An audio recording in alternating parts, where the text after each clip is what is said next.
Good afternoon once again. This is Attorney Ramon de las Alas and I'm back at my YouTube channel NBA Trivia and NBA Sports Cards et al. Where we discuss the 500 greatest NBA players of all time as well as the 50 other greats from the American Basketball Association. And I'm broadcasting from Quezon City, Metro Manila, Philippines, somewhere in Southeast Asia. Well, for today's episode, we will be talking about another former NBA All Star.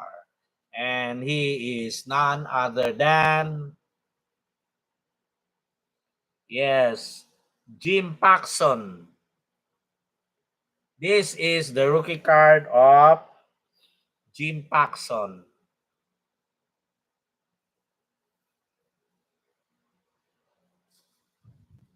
This is the dorsal portion of the card.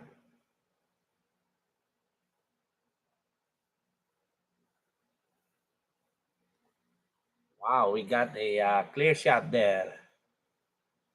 This one too.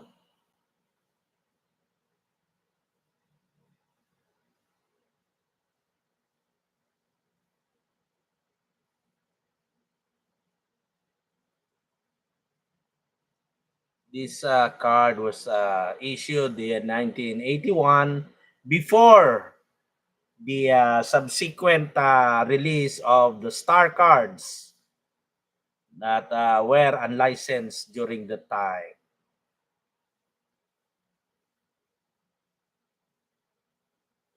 That's the rookie card of Jim Paxson.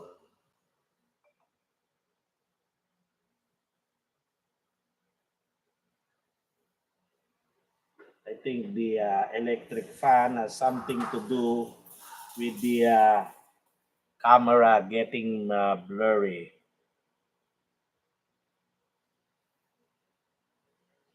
I do not have an aircon here. That's the rookie card of Jim Paxson. Yes, James Paxson Jr. was a 6'6" guard forward from Dayton in Ohio. He was born last July 9, 1957 in Kettering, Ohio, in the United States of America. He was a two-time NBA All-Star in 1983 and 1984 and was a one-time All-NBA second team in 1984. He has a more famous brother, John Paxson. Yes, the teammate of Michael Jordan, who won three NBA championships with the Chicago Bulls in 1991, 1992, and 1993. Well, Jim Paxson Jr. is naturally the son of Jim Paxson Sr. Yes. Well, his father, Jim Paxson Sr., played also in the NBA and uh, with a listed height of 6'6" and weighing around 200 pounds. He played for the Minneapolis Lakers and the Cincinnati Royals. Yes, a member of the armed forces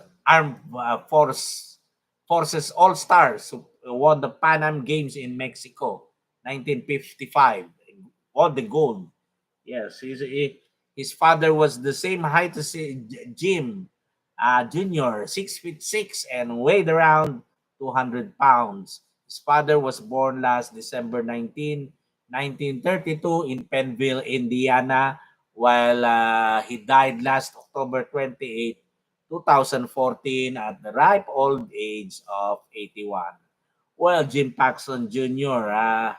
Also weighed 200 pounds during his playing career, and he was selected by the Portland Trail Blazers as the 12th overall pick in the first round of the 1979 NBA draft. Well, I have a story about Jim Paxson and regarding the comeback of Larry Bird, but I think that well, it was just a rumor. I will no longer discuss this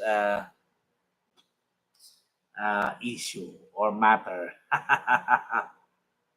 Well, that's Jim Paxson, and he has no refractor card. He is seldom recognized nowadays, but lucky for him, he has a card in the 1986-87 red, white, and blue border. This is the iconic card of Jim Paxson in that set. Yes, the set which includes the legal rookie card of Michael Jordan. This is the dorsal portion of the card.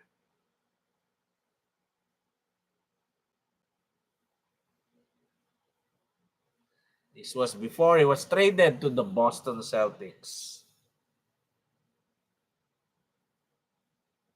Yes, that's I can get a clear shot. Yes, that's it.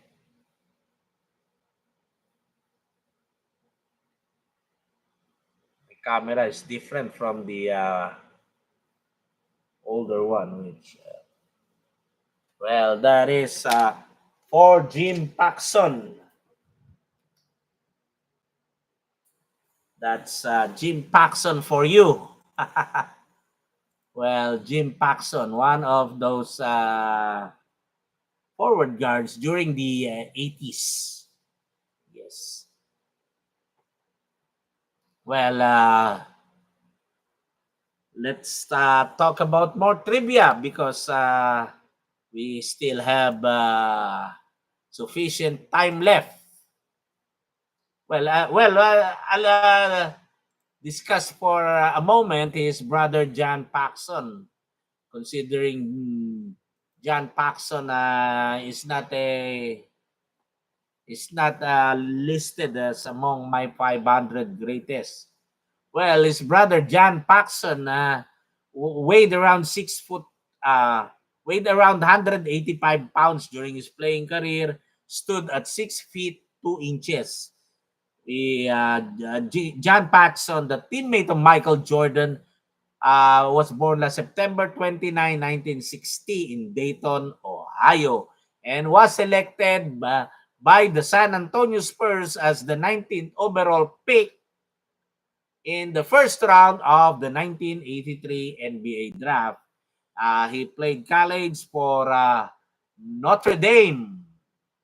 Yes, and played with the San Antonio Spurs and later on with the Chicago Bulls starting in 1985. Well, as I previously mentioned, John Paxson won 3 NBA championships, and there was a game where he scored 10 consecutive points. Yes, and another dagger for their third consecutive title in Game 6 of the 1993 NBA Finals. He was a clutch shooter during the time. That's John Paxson. Well, that is all. And I'll give you additional trivia which I have researched. Well, it is, according to my research, it is possible to score a quintuple double in basketball, though it has never happened in the NBA, but has happened twice in girls' high school play. But there is a credible source that will the Big Dipper Chamberlain was able to achieve this quintuple double. However, during the time, the NBA was still na, not gathering those statistics. That's why this is unofficial. Well, that was the quintuple double. Well, happened last. Well, happened when the Will Chamberlain and his Sixers beat the Lakers in 1968. Chamberlain scored 53 points, grabbed 32 rebounds, dished out 14 assists, made 24 blocks, and 11 steals in defeating the Lakers with the score of 158 to 128 in a regular season game. That is Will Chamberlain for you. And officially the first one with a quintuple double. Well, I do not know what is this from what I've read. All NBA, MLB, NHL, NFL teams have contingency plans in place in case numerous players are killed or severely injured in an accident. It was never disclosed. Well, and what would the well this comes as a surprise. Kobe Bryant's parents had to co-sign his first NBA contract because he was only 17 when he was drafted. Yes, he was about to turn 18. That's Kobe Bryant. And well, in 1987 and 19 to 88, the shortest man in the NBA, Muggsy Bogues, Tyron Muggsy Bogues, played on the same team with the tallest player ever, Manute Ball, at 7'6" and 3/4". While during the time, it was the tallest was Manute Ball. That was before George Morrison, who was reportedly 7'8".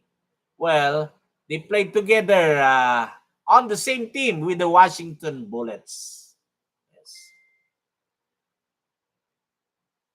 And Manute Ball, former, or because I believe Manute Ball's official height is 7'6" and 3/4". Yes, 7'6" and 3/4". He is the only man or only NBA player to have killed a lion with a spear and to have paid 80 cows for his wife. Muggsy Bogues was able to block 39 shots in his entire career, including one on legendary Hall of Famer Patrick Ewing, who is 7 feet tall.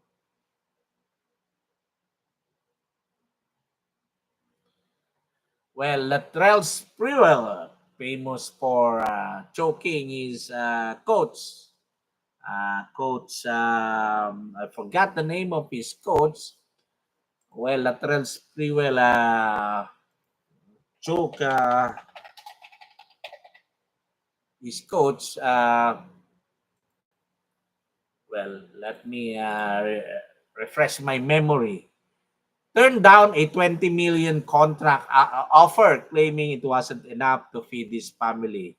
He never played again in the NBA and, well, allegedly went bankrupt. Yes, that's Latrell Sprewell, coach, then coach with the Golden State Warriors, PJ Carlissimo, during practice, which resulted in a 68 game suspension. That's Latrell Sprewell. And that is all for today's episode on Jim Paxson. Yes, thank you very much. We come to a close with another episode of NBA Trivia and NBA Sports Cards et al. May the force be with you as Jedi say goodbye to one another. Take good care and more power to you. God bless us all. And see you next episode. Goodbye. But I will be producing more episodes. I'll be back. This is Attorney Ramon de las Alas for NBA Trivia and NBA Sports Cards et al. Thank you.